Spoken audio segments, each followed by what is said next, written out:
Looking for these? You drive buzzed. It could be one very expensive ride. First, you gotta make bail. Then pay me to get your car back. Your insurance premiums will go through the roof. And my legal fees just keep adding up. All told, it could end up costing you $10,000. Nothing kills a buzz like getting pulled over for buzz driving, because buzz driving is drunk driving. You know what, guys? There's a lot of tree branches and dry brush over here. We should probably move the bonfire over there.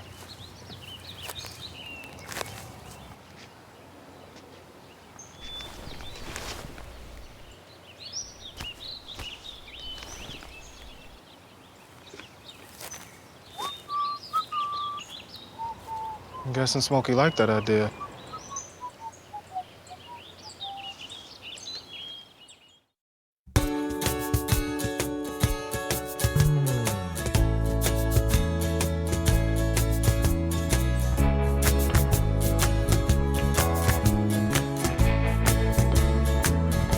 Listen up, Cleveland. Listen up, Cleveland. Welcome to Listen Up Cleveland. I'm your host, Leah Haslage, and today we're at Edgewater Park and Beach, showing you the multitude of ways you can have fun all year round.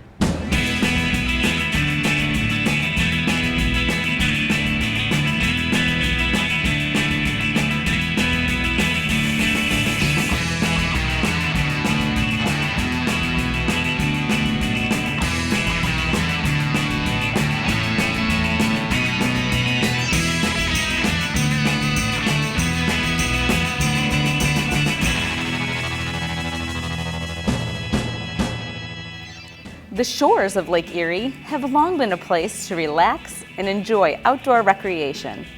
In 2013, the Cleveland Metroparks took over operations of Edgewater Park and Beach, making it a more safe and fun atmosphere. Well, initially, clean and safe was our mantra at all of our lakefront parks. So especially at Edgewater, clean and safe is held true. We've really taken a lot of time to manicure the park, add receptacles where needed, raise the canopy of the trees, increase the sight lines. In partnership with Northeast Ohio Sewer District, we have some beach cleaning equipment.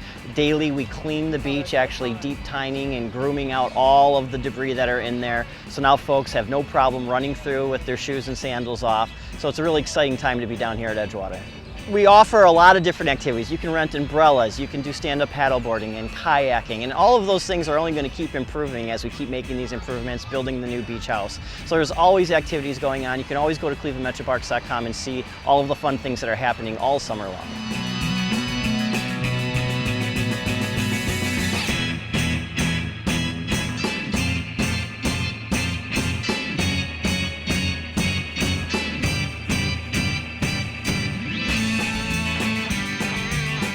We do a lot of great programming. A lot of people don't know Edgewater Beach, Wendy Park specifically, people who are into nature and birding and flora and fauna. This is one of the best places to come. We're on a major migration route, so we have a lot of different nature program that actually has always been coming to Edgewater Park even before we took it over. And now that it's in our portfolio, we're using it even more. Tons of programming, camps coming down here, kayak, stand-up paddleboard groups that are coming down here all the time. So we encourage everyone, clevelandmetroparks.com, and you can find out all the information.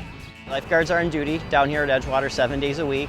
Times are posted, all the signage is here so you can educate yourself on when and where they're going to be. Very friendly staff. Always feel free to go up, ask a lifeguard, and find out what's going on.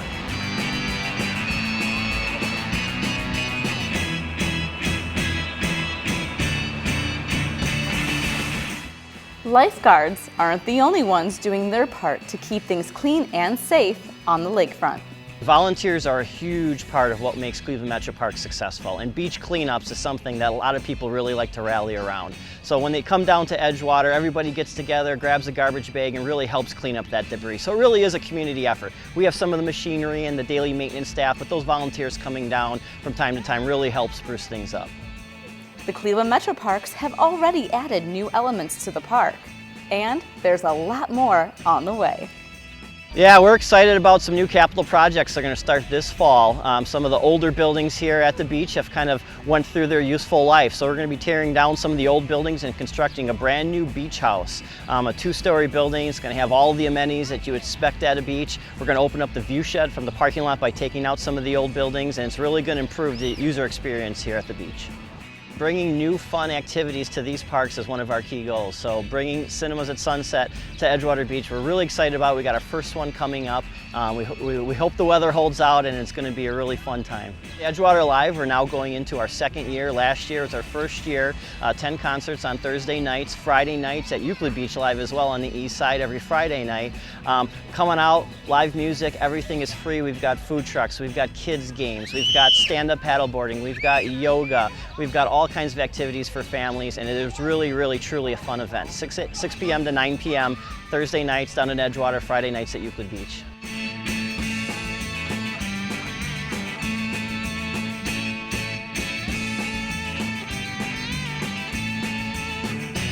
We took over Wendy Park December 17th. So Wendy Park is something new in our portfolio this year, and it's a natural connection to Edgewater Park. It's also going to be a natural connection to the towpath, Rivergate Park down in the flats. Eventually we're going to have a bridge that comes right into that park, so you'll be able to connect to all of that right through Edgewater Park.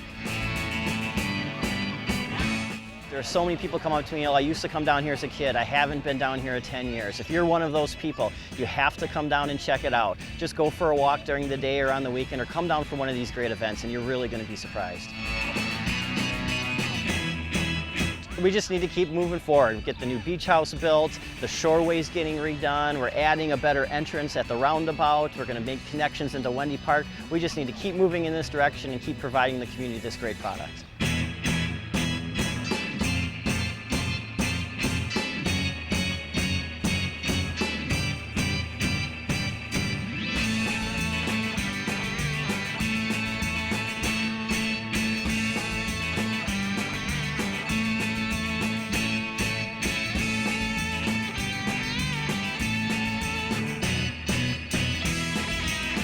For more information, visit clevelandmetroparks.com.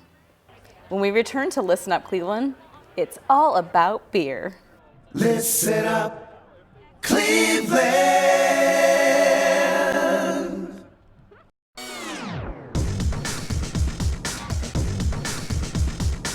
For an in-depth look at local news and events happening in our great city, tune in to TV20's Weekly News Wrap-Up, where you get the whole story. Daily at 7 a.m., noon, and 6 p.m. Only right here on TV20. TV20, we are Cleveland. They told me a bottle couldn't dream. That I would never become a superhero.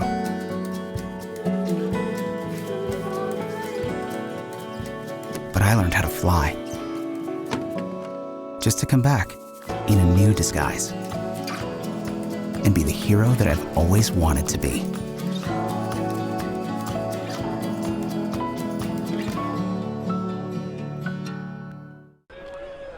Listen up, Cleveland.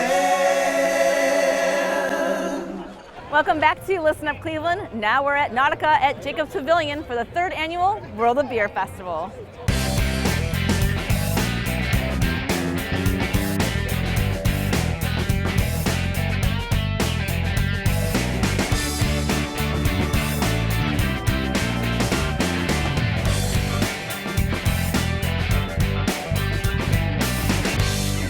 All About Beer magazine started the World Beer Festivals 20 years ago. But this is the 3rd year Cleveland has had a chance to show off our award-winning brews, and for over 3,000 beer lovers to come on out and explore the over 90 varieties from not just locally, but like the name states, all over the world. We celebrate beer communities up and down the East Coast and the Mid-Atlantic. And what we found in Cleveland 3 years ago was this sort of group of brewers. They were coming together, they were having an impact, teaching people about beer, and we wanted to do what we could to really celebrate that. In the 3 years that we've been here, there's over 109 brewers now in Ohio. That's up from about 20 when we started. It's a phenomenal growth, and Cleveland is quickly becoming one of the centers for beer in the country. Oh, it's huge, and it's growing, it's rapid. I mean, whenever we come here, the first thing we do is head to Great Lakes for lunch. And that kind of bases us. And then you start the tour of the Cleveland breweries, and they're all amazingly fabulous. It's a beer market. I'm sure there's a lot of beer tourism now for Cleveland. If there isn't, you need to go talk to the tourism board because it's fabulous. It's a wonderful place to be. We kind of took a risk coming here because we weren't sure if it would match our vibe. But I gotta tell you, this really is one of our best festivals every year. I mean, when you look around, it's so much fun. And, you know, the Clevelanders, they really know how to enjoy themselves without being idiots. So we really love putting it on here. It's a favorite market. Nice people, very nice people. All About Beer magazine is a 35-year-old publication dedicated exclusively to beer for consumers. There are a lot of other beer publications, but their focus is more on trade and things like that, but we're focused on the consumers. It's kind of like wine magazines. All of the work that we do in the magazine, we actually call it a festival in print, all the work that we do in the magazine is designed to expand your understanding, your appreciation, your romance of world beer culture.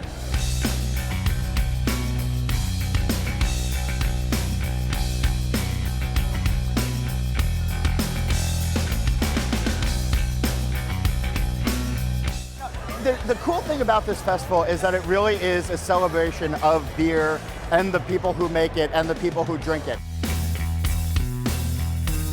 And it's a really cool opportunity for people to come together from the consumer side and the production side and meet each other and learn about beer and taste different things. And for the magazine, it's cool because I get to come to Cleveland, which is really one of the country's great beer cities.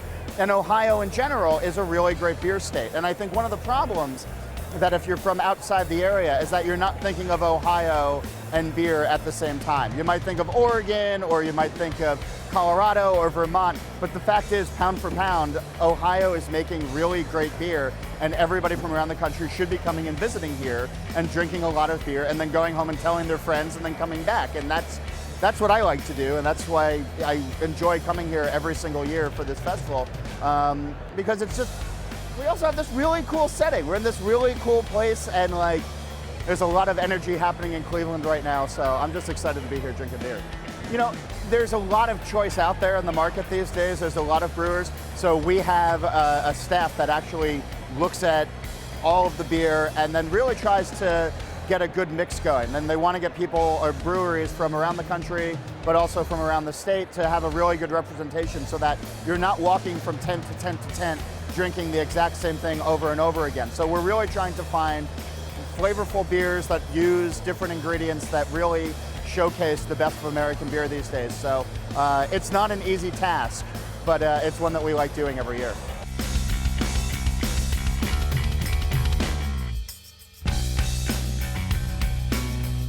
What we've got is, we call them mini festivals.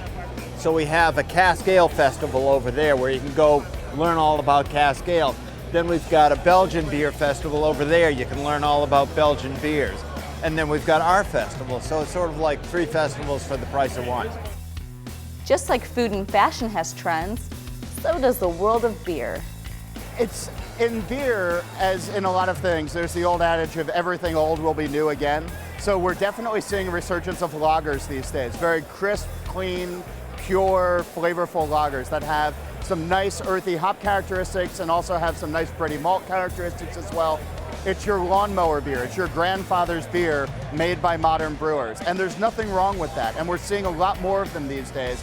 And for me, that's personally exciting. And we're also seeing a lot of experimental hop varieties. The hop farmers are coming up with new flavors, and they're adding so much to the beer these days. So you're now getting flavors of blueberry and peach and strawberry and other things from hops that 10 years ago we couldn't get. And it's really exciting time. So lagers and hops, they've been around forever, but they're somehow new and exciting. Well, I think, people are generally health conscious, and the beer industry is no exception to that. And so people want to know where their food comes from, and they want to know who makes it, and I think they want to know who makes their beer and where it comes from. And so organic helps with that. And the cool thing about the small brewery world these days is that you can walk into a brewery and you can meet the person who makes your beer, you can see where it's being made, the ingredients are there right in front of you, and that's a really cool thing. So it might not be organic all the time in that sense, but you do get to see the process, and I think it makes people feel better about trying new things and trying new beers. There's been such a growth in beer today with all the brewers in the country. I get kind of tired of people asking, are these small brewers going to stick around? They're impacting communities across the country in a major way. They're bringing major jobs. It's really the only segment of the beer industry that's creating jobs. So yes, the small brewers are here to stay for a long time. It's not all about the beer tasting good. There's a philanthropic side, working with the organization Engage Cleveland as the beneficiary of the event. There's also an art and a craft to beer making. Educating festival goers is one of the main goals of the event. And that's part of our educational commitment, and we'll get brewers up there that'll talk about their beers and what's the hop ratios for this and where did the malt come for that. That's just helping people understand better what they're doing. The world of beer has changed dramatically in 20 years. And a lot of people, they're excited about it. We help them know what's going on. We help them, like, sour beers. Yeah, I really like sour beers. Well, do you like Brettanomyces? Do you like Lactobacillus? And help them understand it so that they can go farther with it.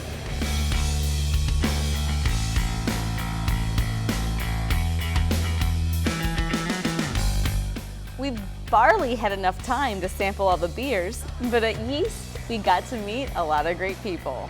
Here's why you need to hop on over to the next World of Beer Festival. Let's see, 90 breweries from around the world, completely diverse products, and if you ever wanted to learn anything about beer, you can do it right here on the river. For the price of admission, you get to taste a whole bunch of beers that you might not otherwise have the inclination to buy a full pint of when you're out at the bar, so it's a great place to come find your new favorite beer. It's a beautiful festival. It's one of our prize festivals. The way the space works, the support we get from the local breweries.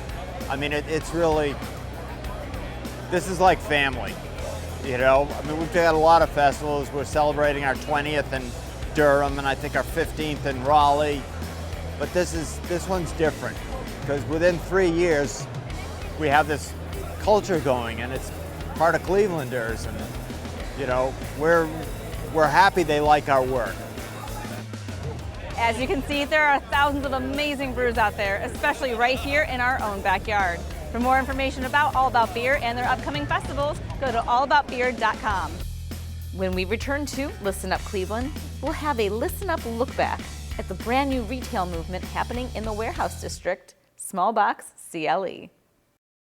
Listen up, Cleveland. Hey, what are you doing? Just throwing your empty bottle in the garbage. Don't you know plastics go in the blue container? Mayor Frank Jackson and the City of Cleveland are committed to keeping your neighborhood clean and green through the use of the city-issued trash and recycling carts. It's safe, convenient, and mandatory. For more information, contact the Cleveland Division of Waste Collection at 216-664-3717. How did you get to be so smart? I had a good teacher. Insert fare card. Sweet, we're off. Let's do this. Kendall is ready to ride. And here comes the bus. Well, technically it's the health line, and she's taking it for the very first time. We're just passing up all the cars. Wave goodbye to traffic, Kendall. I'm really impressed with how easy this has been. I can't say enough about it. Right back at you, Kendall. It's easier than you think, Cleveland. Get your personal starter kit today and get ready to ride RTA.com. Listen up, Cleveland. Small Box, located on the corner of West 6th and St. Clair in the Warehouse District, is a new retail concept made from converted shipping containers. I spoke with Thomas Starninski from the Historic Warehouse District Development Corporation to learn more about the new marketplace. Thomas, congratulations on this new endeavor. This is an amazing retail space. Tell us a little bit about Small Box. Well, Small Box is the warehouse district's answer to a problem about retail that we have in the district, where when we're trying to get small businesses in the district, the spaces are just too large. And so we're borrowing an idea from other cities that have been successful at putting retail in repurposed shipping containers, where we're, as you can see, we're cutting a storefront into the side and turning it into 160 square feet. And because of that, it's a perfect low floor of entry to small businesses and other businesses, so that we can prove the market of retail in the district and downtown as a whole. Well, yeah, because there's a lot of residents and people that work downtown, so it's Right. more accessible for them. Correct, right. And then there's also the environmental sustainability of this as well. Yeah, I mean, we're reusing a parking lot, we're using the shipping containers, and it's really exciting how we're able to kind of create a really dynamic marketplace in a special place with the park, and also continue the conversation about retail. Yeah, tell us about this park that's right next to the shipping container. Well, it's part of the Warehouse District Development Corporation's plan to add green space for and respites for residents and office workers. And so we're always looking for places that what we call stealing spaces, because you can't really convert this parking lot into a park because it doesn't really generate revenue, and that's not really what they're looking for. But when we can find places to steal spaces, like we've done here, that's what we're doing. So Weston, who owns this parking lot, is generously donated the first 9 spaces for these. For the first 2 are is for the park, and then the last ones are for the 3 boxes that'll eventually all be here. Yeah, now I know we're starting off with 3. Is there any plans to expand from that in this area or throughout downtown Cleveland? We're hoping you have the Browns here now, and in about a month we'll have Banyan Box and the wardrobe, and we're hoping to use that this fall to fundraise for 2 more that they would bring out in the fall, in the spring of 2015. Now, how did you choose these 3 businesses to be the first 3?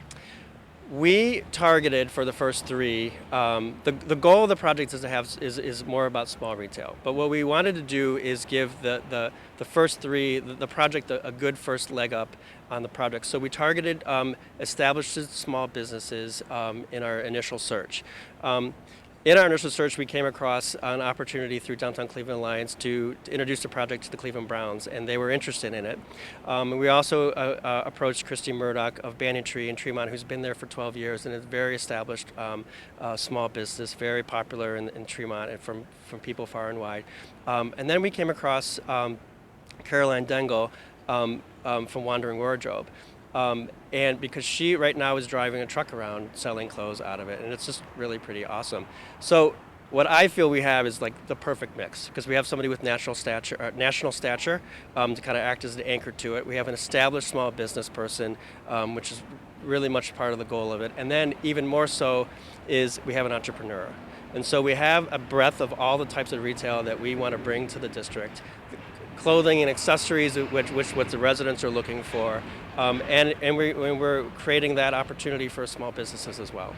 Now, if someone wanted to get more information or even put in to have their retail shop be a part of this, how can they find that information? Well, they're going to have to get in line because we already, with the launching of the Browns box and the media that we have around that, we already have about 12 retailers who are looking.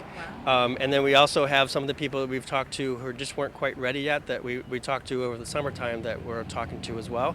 But they can call me at the office and or email me at the office, and we'll get them in line. And what we're going to do is we really want to be creative, and we want to really complement the mix that we already have here, and as it evolves, and make the best of it. Now, tell us about some of the partners that are involved in this project, because I know not just one company alone can put this all together. So this project is initiated by the Warehouse District Development Corporation in response to the retail opportunity, but there's no way that we could have done it without a lot of partners. We partnered with Cleveland Container Structures, who knows about repurposing shipping containers, and they're helping us with the construction side of it. Weston Inc. has donated the 9 spaces to make this project possible and make it so that we can charge low rents to these businesses. Downtown Cleveland Alliance has been very helpful from the standpoint of introducing us to the Cleveland Browns, as well as helping us through the crowdfunding and some of the identifying money for it. Sign Light is a sign company who's offering in-kind signage services for the small businesses, and we've also worked with small architects and fabricators with 44 Steel, who's fabricating, and Dave Mason from Wolf Mason, who's the architect for this.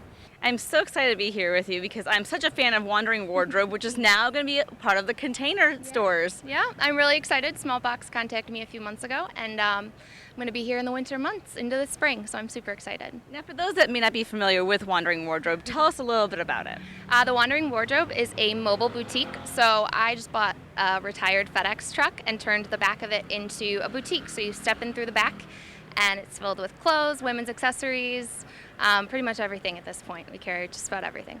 Now, you're originally from Cleveland, correct? Yeah, I grew up on the west side and moved away for high school, and then moved to New York City for college and moved back last year. And what made you decide to start this Wandering Wardrobe in Cleveland once you returned from New York City? I really wanted to do something different for Cleveland.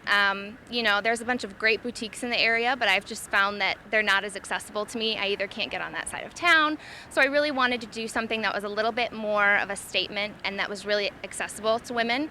So, you know, they can check my schedule and say, oh, hey, she's going to be in my neighborhood this day. Like, I'm going to write it down, make sure I get there. So it's worked out. I've really been able to deliver in just about every neighborhood so far. Now, one of the things I love about Wandering Wardrobe is that you give back to the community. Tell us about your different charity options. So each month I give 10% to a different charity. This month in September, I have had the privilege of working with the Greater Cleveland Food Bank. They've been awesome. It's been my best month yet since I've been on the road, so I'm really excited to be able to give a big portion of that back to them. But each month it's different. It ranges, usually I pick the charity. It ranges from animal shelters to human trafficking to women's shelters. It just depends on, you know, who contacts me, and gives me a little tour of their space, and I can get involved in that way. And there's a way that Clevelanders can also give back, not only by buying merchandise, but also by donating clothing items? Yeah. So I accept clothing items in, and people can drop off their gently used designer name brand clothes, and a portion of that sales, I resell things online through a company called Threadflip, and then those sales also go back to the charity of the month. Oh, that's so wonderful. Now, what made you decide to want to give back like that?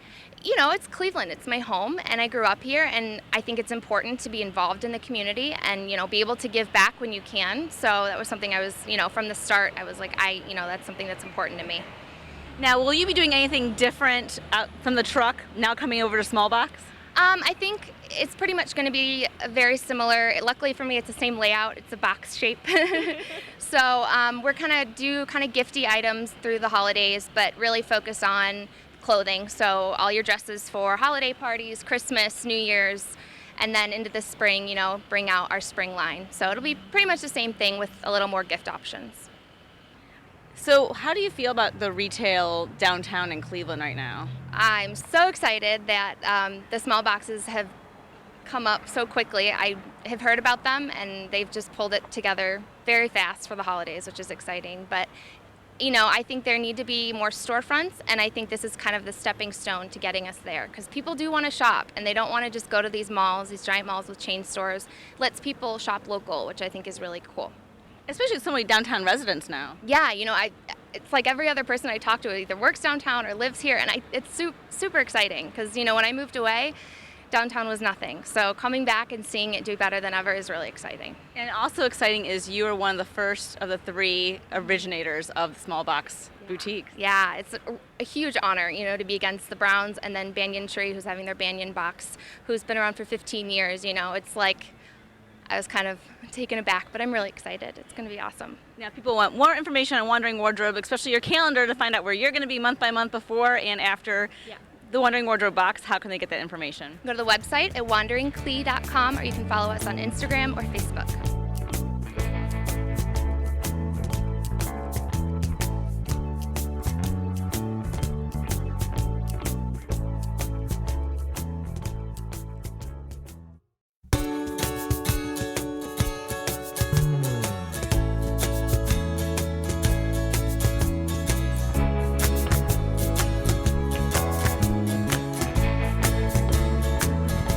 Listen up, Cleveland.